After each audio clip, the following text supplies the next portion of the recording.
Good day, everybody. As I promised, I'd show you some other stuff I got in my trip to the sports collectibles store, my belated birthday gift. I got these a week after my official birthday. And I've always had a soft spot for starting lineups, as a lot of you know. I've done videos about them, and I got this one of Josh Gibson, a Negro League catcher who some believe hit over 800 home runs in his career. Although the Negro Leagues only give him credit for 166 and the Major Leagues give him credit for 171. And Gibson played a lot of his games against barnstorming teams and other semi-pro teams, get a little money for the team, and since the Negro Leagues weren't the Major Leagues. And really, a shame Gibson never got to play in the Major Leagues. That would have been, I think, a lot of fun to see. He was a catcher, and I mentioned his home runs. Some believe he hit over 800. I think he, like many Negro League players, would have been terrific to watch. I mean, cool Papa Bell, and among others, who never got the chance to play in the majors because of the gentleman's agreement keeping African Americans out of the major leagues until 1947. And Gibson, unfortunately, was diagnosed with a brain tumor in his 30s, and he refused treatment for it, and he struggled with headaches and depression and alcohol abuse later in his life, and was only in his 30s when he died in January of 1947, less than 3 months, unfortunately, before Jackie Robinson broke the color barrier. But anyway, Josh Gibson, by all accounts, a great player, and glad I got this starting lineup. I also got these starting lineups of two of Baltimore's best. Cal Ripken Jr. on the left, Brooks Robinson on the right. And though Robinson is shown with a bat in his hand, and he did have over 2,800 career hits, it was his play at third base that is always going to stick out with me, and I think with other fans too. He won 16 consecutive Gold Gloves from 1960 to 1975, and if you've ever seen highlights of this guy, he was amazing. Didn't matter if it was to his right, to his left, backhanded plays. I mean, just amazing all the way around.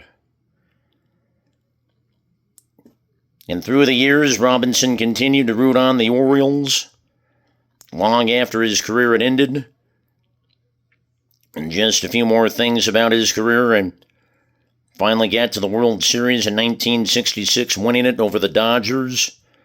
Won another in 1970, in which he was World Series MVP. Great player, another guy I wish I could have seen more of. That just mean an accident of birth, but sometimes I wish there were time travel. And certainly to see the aforementioned Josh Gibson and Brooks Robinson, part of why I'd like to see time travel sometimes. And then, of course, Cal Ripken Jr., who speaks for himself with a lot of people. Broke Lou Gehrig's consecutive games played record at 2130. And I'll never forget 2001-31 against the Angels, September 6, 1995. When baseball was still recovering from a strike in a very dark age. But here's Ripken still playing baseball, not worrying about money and all those things, just doing his job. And him hitting a home run, of all things, in that game in which he broke the record. The former president at the time, Bill Clinton, was there. Joe DiMaggio, who played with Lou Gehrig, the guy whose record Ripken broke and then lived long enough to see Ripken break the record. And Chris Berman, who at times has been criticized as a play-by-play guy, but went silent for over 20 minutes when the game became official, and they honored Ripken as he took his lap around the stadium. With a little help from Rafael Palmeiro, his teammate at the time, pushing him out of the dugout, Bobby Bonilla doing the same thing. But Ripken shaking hands with the fans, and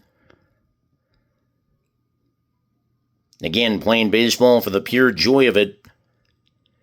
Pretty cool thing. And I think about this too. 1997. That was the last year Ripken made the playoffs. He did win the World Series in 83. But 97, the last year he made the playoffs, and the last year the Orioles of Baltimore would make the playoffs until 2012. And Ripken was actually a color analyst for TBS at the time. And saw the Orioles win the wild card game, the first one in the relatively short-lived wild card game format with just 2 wild card teams as they beat Texas. And then gave the Yankees a fight, but lost in 5 games ultimately that year. But still, Ripken got to see it, and pretty cool. Just thought I'd mention these things from 97. And this also a 1997 edition Josh Gibson starting lineup. I thank all of you for watching, and I know voice is a little down here. Had some allergies and a lot of other stuff going on as well. In fact, I plan on a couple more videos this week, and just a little warning, they'll both be obituaries. So just keep that in mind. Again, thanks for watching. As I show you one last look at the Josh Gibson starting lineup and the Cal Ripken Brooks Robinson starting lineups. I'll talk to you soon. Take care, everyone.